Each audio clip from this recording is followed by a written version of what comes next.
What's going on, everyone? Welcome to the Sports Huddle. This is episode 3, the Sports Huddle podcast brought to you by Six Rivers Media, the only locally owned and family owned media outlet in the region. I'm Dylan Young, joined by my friends Vaughn, Jeff Birchfield, and Andrew Smith here. And guys, it's hard to believe, but we're already in week 3 of Tennessee high school football, and we're going to talk about, the games of week 2 and what's ahead of week 3. And I think the story for week 2 was you were either punched out by lightning, canceled by lightning, or you were on the wrong side of a blowout or the right side of a blowout, depending on who you were. So we're going to get into all that into this episode. But first, we'd like to thank our sponsor, Lazy J Farms, Old Fashioned Butcher Shop, for sponsoring the show. Lazy J Farms has been raising the finest cattle and all-natural pork for 3 generations on the family farm in Fall Branch. Their blonde Aquitaine herd offers a leaner, healthier, and more tasteful beef. And the butcher shop is local, farm to table, and 100% authentic. This is the way your grandfather shopped for me, with steaks cut to order, quality assured, and ready to ship to your door. Open Thursday through Saturday on Bloomingdale Road in Kingsport. Come see us. One game that Lightning did threaten, but they did get it played that night was Greenville and Dobyns-Bennett. JD, you were there. Greenville kind of showed what they were about this year. We talked a little bit about them on episode 2 last week and what they were bringing in, all those guys from that last year's state semifinal team, and how they could give Dobyns-Bennett problems. And Dobyns-Bennett did have problems against Greenville. What'd you see? Well, up until last night, I thought 2021 might have been Eddie Spradlin's best team. This team very well could top it based on what I saw. I mean, some guy named Carson Quillen, maybe you've heard of him. I mean, and 6 plays into the game Friday night, he goes to the house on a 65-yard run, and that's all the points Greenville ended up needing because Dobyns-Bennett offensively very limited, only 20 yards passing the entire game. So kind of now they got the running game going with Corday Moore and Parker DeFord and Austin Sykes, of course, as well.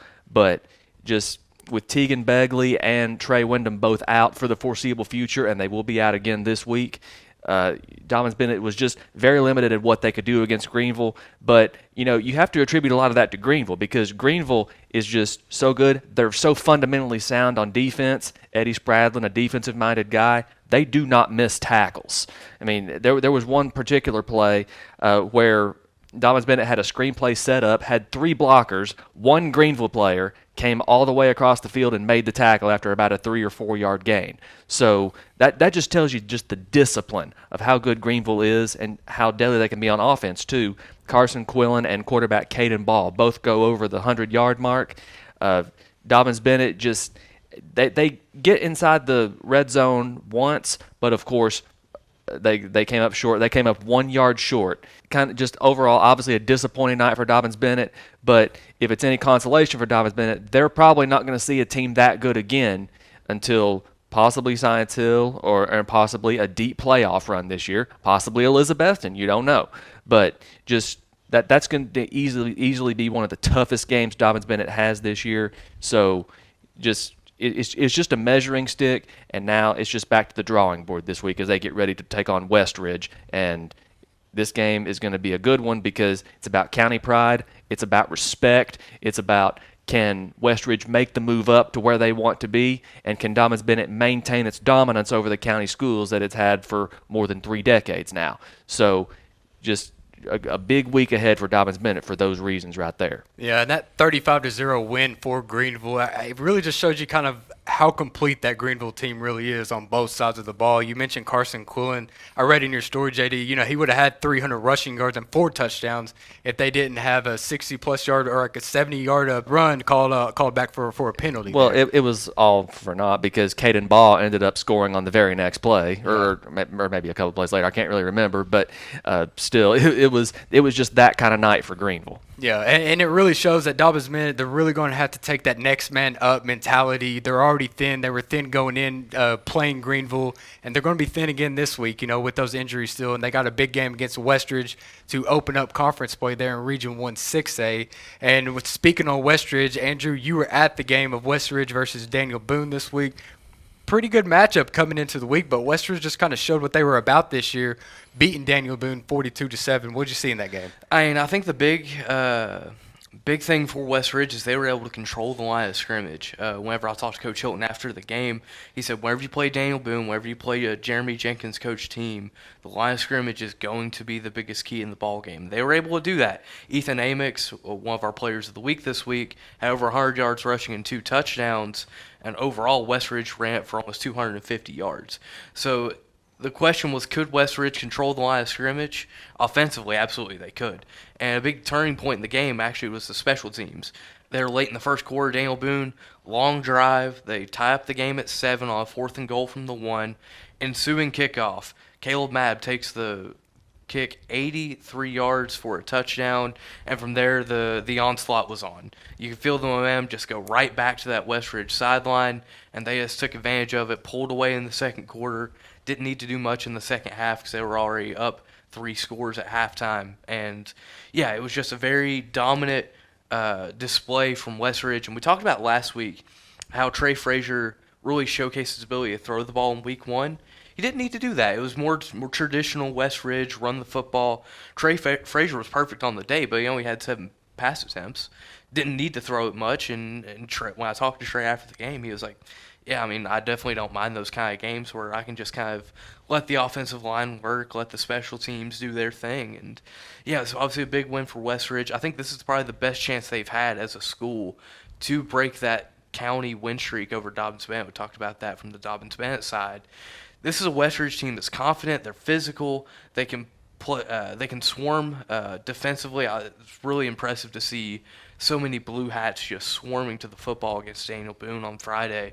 And, yeah, this is a very dangerous West Ridge team in Region 1-6A. Yeah, and that was a game that started off close. It was 7-7, and the West Ridge just took off from there. And especially, you mentioned those 2 kickoff returns. I mean, that's electric. Yeah. I think, a kickoff return or a punt return, that's just like the most electrifying play in football that you can have, and it really just sucks the life out of your opponent. And you kind of see Daniel Boone there kind of struggle to get back in that game. What do you think of receivers Caleb Mabb and Dylan Bennett? I feel like those are 2 dangerous receivers that Trey Frazier can really use out there in the field. Yeah, and obviously Caleb took back that kick return, able to showcase his electricity there. Didn't really get to showcase as much skill set on the outside, but we talked about that kickoff return, very electric with the ball in his hands. And, Trey Frazier had a 44-yard touchdown in there as part of his 7 pass attempts, and it was to one of his receivers. And just a little quick hitch route and just ran after the catch ability for a good 40 yards of that 44-yard run. So overall, I mean, yeah, it's a very deep receiver core, I would say, with the Wolves. It's not one that, like I said, they had to showcase much of on Friday against Daniel Boone, but look for him to make some more plays this coming Friday against the Indians of Dobbins-Bennett. Yeah, and for this Daniel Boone team, they're still trying to find the rhythm on both sides of the ball, especially on that offense led by sophomore quarterback Cole Stevenson, and they have a really, really big game this week coming up. We'll get to that later, but first we'll go over there to Scott County, Virginia, where I was at last Friday. Gate City beat Richlands 20-0. It was Gate City's first back-to-back wins over Richlands to open up the season since 2008-2009, so really good win for them. Really good win for the Blue Devils there. They controlled this game in the trenches. Offensive line, defensive line. Let's talk about the defense first. The defense held Richlands to 79 total yards and only had 5 first downs in that game. Richlands did rush the ball 22 times but only accumulated 13 rushing yards. That just shows you that defensive line for Gate City was just smothering that the Richlands backfield, just getting back there, stopping all the momentum that Richlands would try to gain there. The first drive of the game for Richlands, they spent most of the time backed up against their own goal line there, and that was pretty much the story of the night for Richlands. They couldn't get anything going, and credit to the Gate City defense for making that happen. I mean, they were all over the ball there. Then you flip over to the offense, and you got one big name, Walker Hillman. Had 26 carries for 236 yards and added a touchdown in there. And, again, I think it goes back to the trenches. The offensive line was just creating holes for Walker to run through. And, he was finding the holes really well, reading the field very well. And as soon as he hit open field, man, he was gone. He put some speed on, had some power in that game, and really showcased what he might be able to do this year as a junior for Gate City. Last year, he just had barely over 1,000 yards rushing, and after one game this season, he's already 1/5 of the way there to 1,000 yards. So not a bad way to start this season for Walker Hillman. And I also want to talk about Corey Bird, another running back. He gathered just a little over 90 yards, and most of those were on one play after Gate City got backed up against their own end zone. Well, they were at their own 14-yard line. Corey Bird took the handoff and dashed 86 yards to the house. Man, an electrifying touchdown there for the Gate City to go up 14-0 there in the third quarter. And then quarterback Jackson Jones finished off the scoring for Gate City to go up 20-0. He had a little 1-yard touchdown run. And that quarterback situation, I know we talked last week about who the starting quarterback for Gate City was going to be. They had Caden Housewright, the sophomore, out there to start the game, but there in the first quarter, Caden went down with an apparent leg injury and never came back in. Not sure about his injury status there. He was on crutches after the game, so not sure how long he will be out. But Jackson Jones did come in, the senior, and he finished out the game, quarterbacked them the rest of the way. Like I said, he had that one touchdown, and he did a pretty good job. But, it kind of does change your game plan when you plan to start with one quarterback and you've practiced the whole week with him, with being Caden Housewright in Gate City's sense, and then you got to come out and throw another quarterback.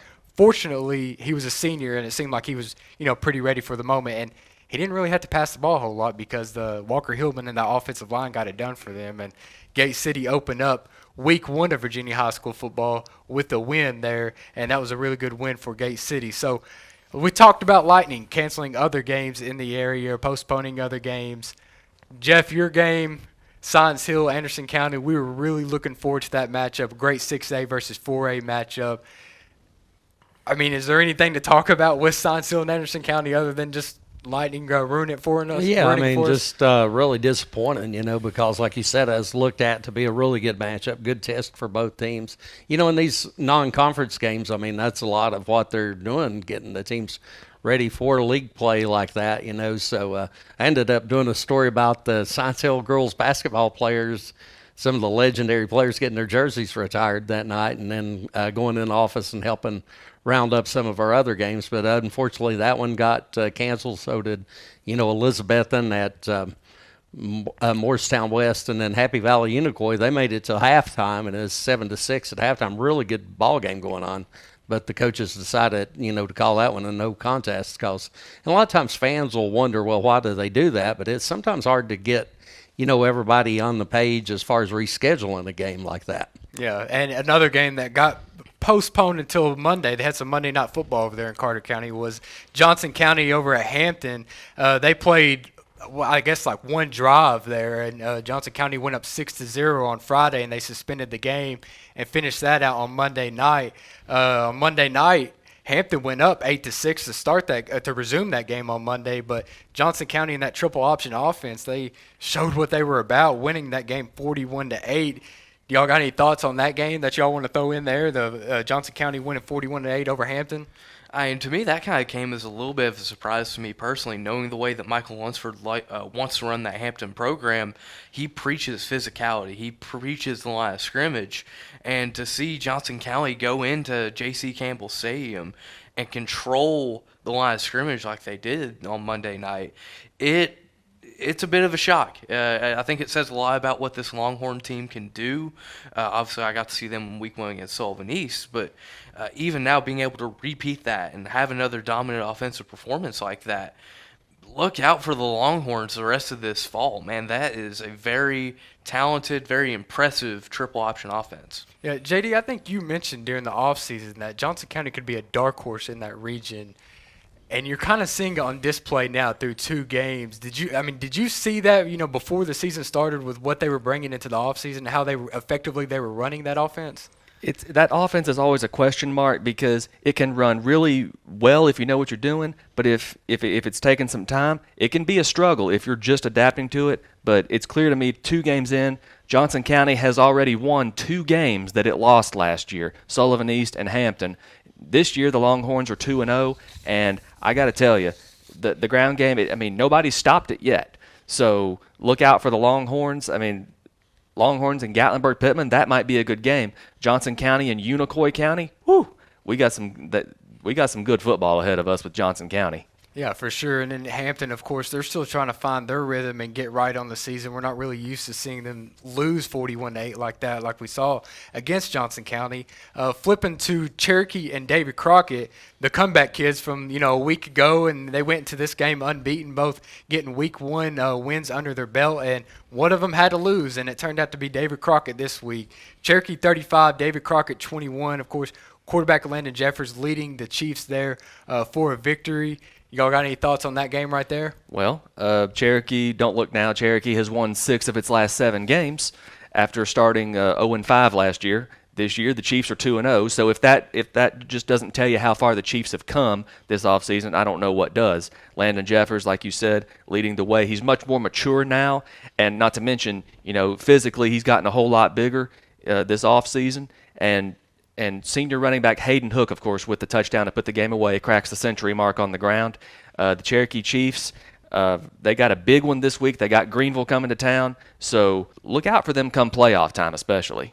Yeah, and Cherokee, I guess it could still be considered a comeback win there. They were down 13-0 to start the first quarter against David Crockett. Crockett opening up the game, opening up the gate, running wild there with A.J. Wynn and LaMarcus Dunn having a couple rushing touchdowns there. And Cherokee just able to get themselves back in it, make big defensive stops, and just, slowly or just gradually score and add to the scoreboard there. And eventually, I think Crockett was – in the second half, they were driving the ball and ended up fumbling it there at midfield, and Cherokee recovered. And after that, it was just all Cherokee. They went ahead with a rushing touchdown there and never looked back and won that game 35-21. We'll go back over to Scott County, Virginia football. Of course, week 1 over there. Really impressive game by Rycove, who crossed the border to play Hancock County. Of course, they beat Hancock County 62-6 there. And quarterback Landon Lane. Gosh. I'll give you 3 guesses as to who was behind that Rycove offense. It starts with Landon and ends with Lane. Basically, everything Rycove has done for the past couple of years, it goes right through Landon Lane, and why shouldn't it? The guy had over 100 yards rushing and over 100 yards passing, 8 total touchdowns. Holy cow. Yeah, 8 touchdowns is a lot. When you see I saw the box score that head coach Gary Collier sent, and it said 8 touchdowns. And I was like, are you serious? He scored 8 touchdowns. Yeah, 4 on the ground and 4 through the air. And, like you said, that offense just runs behind Landon Lane. They just follow his lead.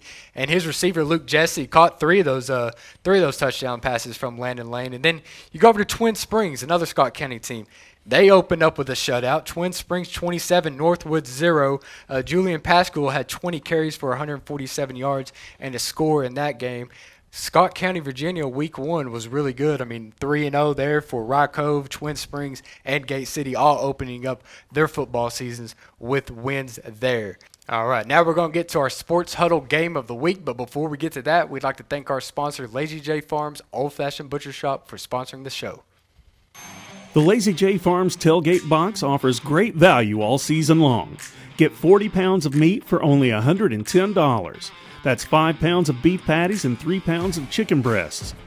1 pound of thick cut bacon, 3 packs of premium beef hot dogs and 2 packs of Chicago dogs, and 4 pounds of thick cut pork chops, all for $110 at Lazy J Farms Butcher Shop in Kingsport.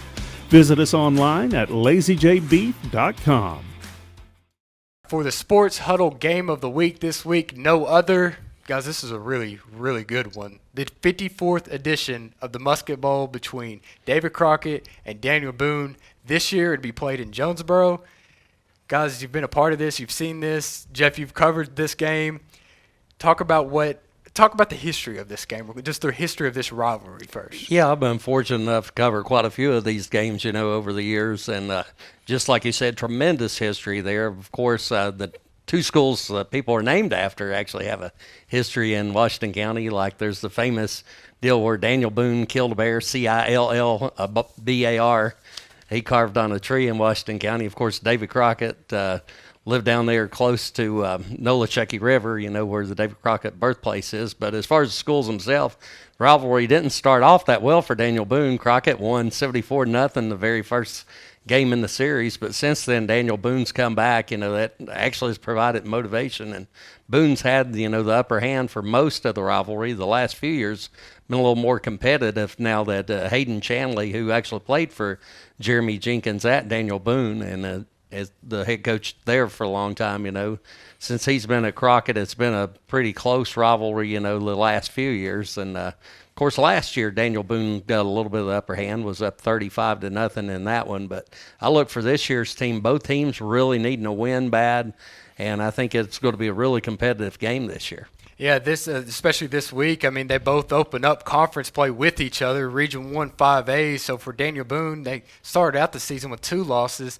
This is a game where they can win and get right, and they've controlled, the last 3 games in this rivalry game. And if they can win this game, it could really turn their whole season around and get some confidence under those guys. And as for Crockett, you started off 1-1, but you haven't beaten Daniel Boone in the last 3 years, so you're trying to figure out how to, get a Musket Bowl win under your belt and keep the season going on a good note. What you got for us, JD? Well, I mean, Daniel Boone, they've been outscored 98-7 the first 2 games. Who cares? It's the Musket Bowl. Yeah. And so this is Daniel Boone's opportunity to turn their season around, get back on the right foot. Same thing for Crockett. Disappointing loss last week after blowing a 2-touchdown lead. And a chance for redemption in the past few years at David Crockett. And last year, this game decided who got in the playoffs. It could decide that again this year, especially with the way Sevier County played this past week and their win over Jefferson County.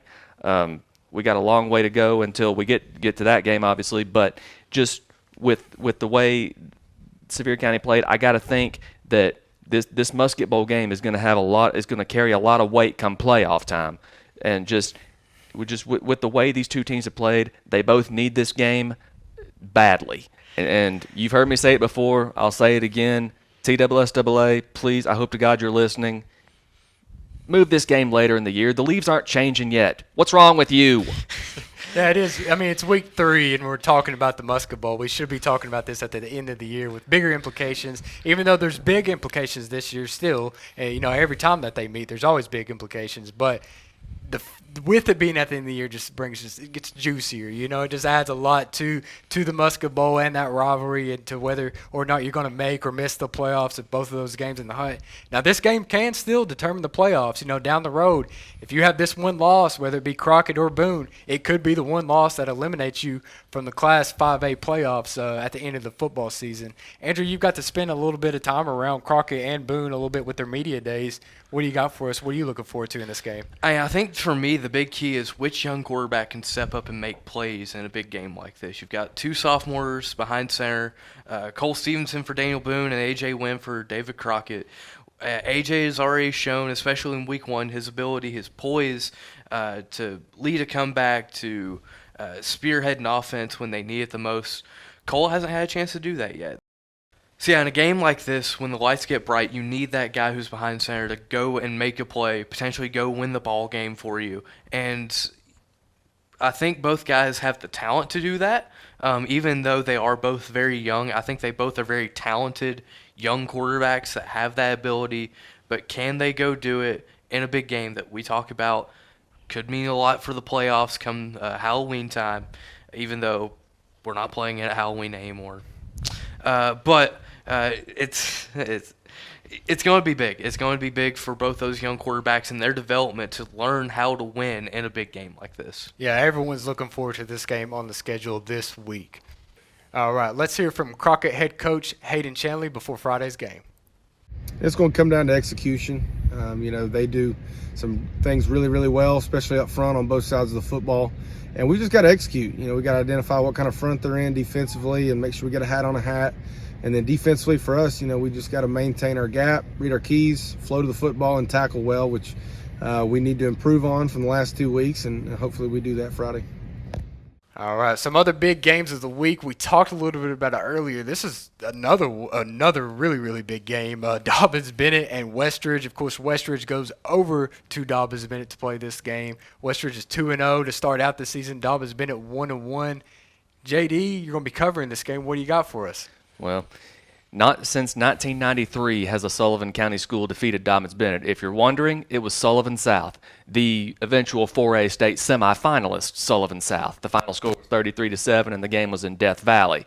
This game at Dobyns Bennett this week, this is going to be about, like I said earlier, respect. It's going to be about West Ridge trying to make the move up to the level of Dobyns Bennett, and it's going to be about Dobyns Bennett trying to maintain their superiority over the Sullivan County schools and trying to stay in the conference race.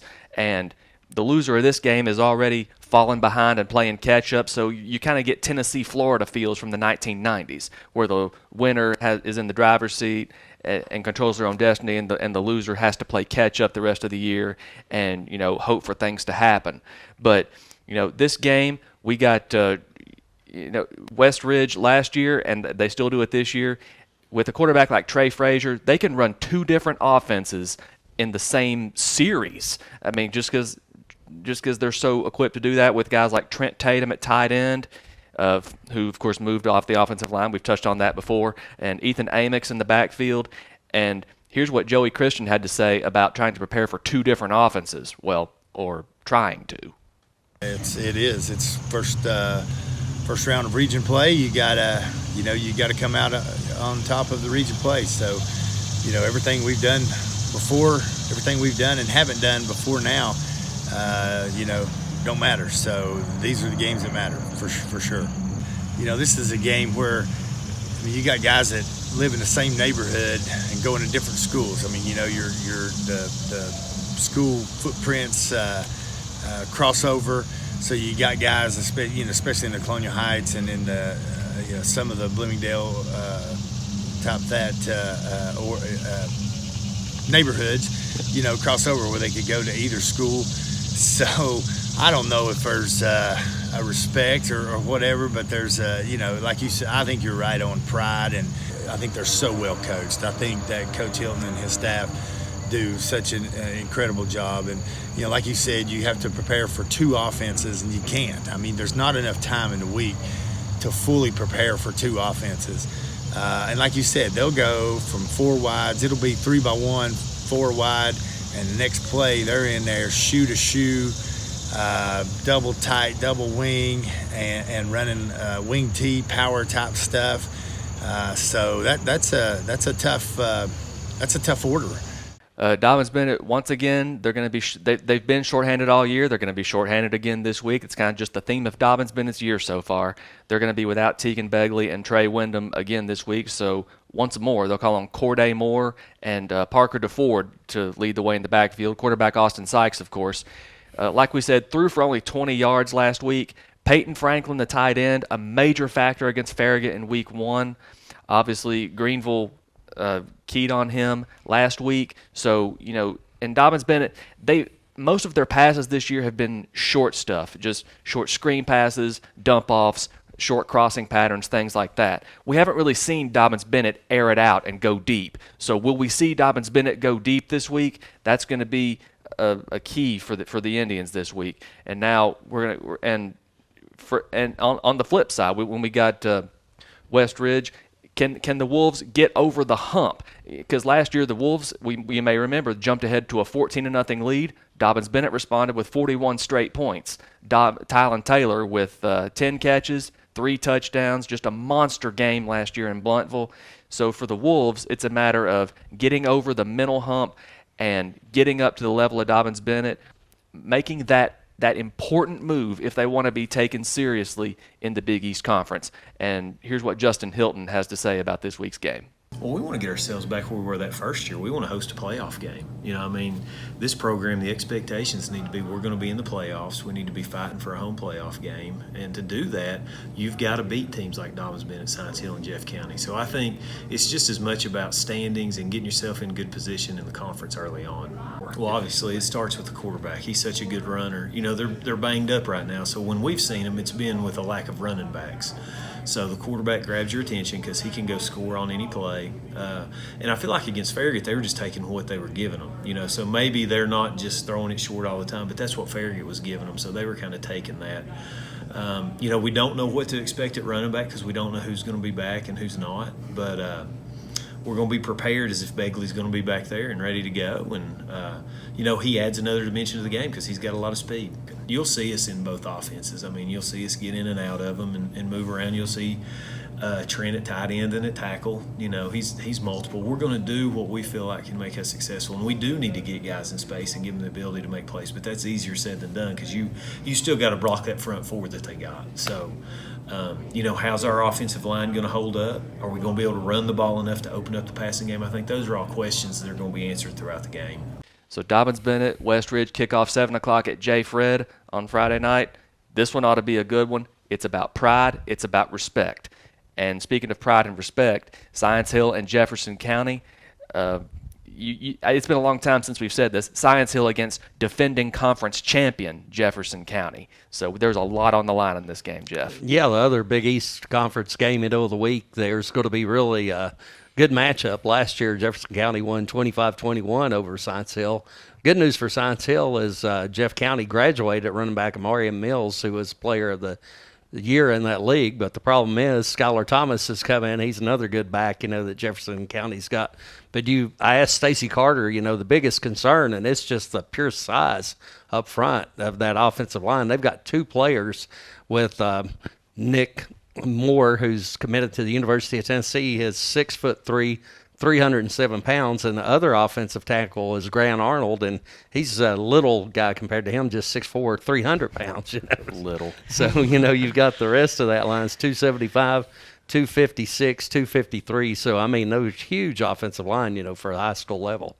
Well, they're huge. That would be the big thing. They're, like the old Jeff County teams that were in the 80s. There's some big kids, especially on the offensive and defensive line, and they have one kid committed to the University of Tennessee and a couple other big, huge kids and strong kids, and that's the thing that kind of jumps off the page. You look at the depth charts, you look at the weights and the heights, and they're physical, and they've always been physical. So it's going to be a tough game. Yeah, another game in the area, of course, is a 4A game, is Volunteer at Sullivan East. Both teams starting the season out 0-2, so one of them's going to walk away with a victory in this one, And this is a good game for those young squads to really test out each other in this conference game. And quarterback Peyton Lingerfeld still trying to find his groove. He did a little better against Tennessee High, of course, when the scoreboard's not going to show it against Tennessee High and Sullivan East, but he did look a little better in that game. So coming into Volunteer, going up against that young Volunteer defense, trying to find his rhythm there with the air raid offense on Sullivan East. Of course, the last time Volunteer went to Sullivan East over there in Bluff City, they came away with a victory, 35-13, but have lost both games after that against Sullivan East. So trying to break that 2-game losing streak, Volunteer is heading into Sullivan East this week for that Region 1 4A matchup there. So, of course, we got a lot of other games on the schedule for Week 3 and Week 2 of Virginia High School football, and we'll try to catch up with those next week on next week's episode. And you can also check out JohnsonCityPress.com and TimesNews.net to catch up on all the stories and the football action in the Tri-Cities and Scott County, Virginia area. So read up on those stories, get a glimpse at Week 3, take a look back at Week 2 and some of the details that happened there. And we appreciate you all for joining the Sports Huddle podcast brought to you by Six Rivers Media. Thank you all for tuning in, and catch y'all next week. Lazy J Farms has been raising the finest cattle in all-natural pork for 3 generations. Our blonde Aquitaine herd offers a leaner, healthier, and more tasteful beef that ships from our store directly to your freezer. This is the way your grandfather shot for meat, only now we wrap it, seal it, and send it right to your door. We have plenty of options to pick from, and they're all fresh and natural. Just visit our website at lazyjbeef.com and choose your package. We'll get it straight to you.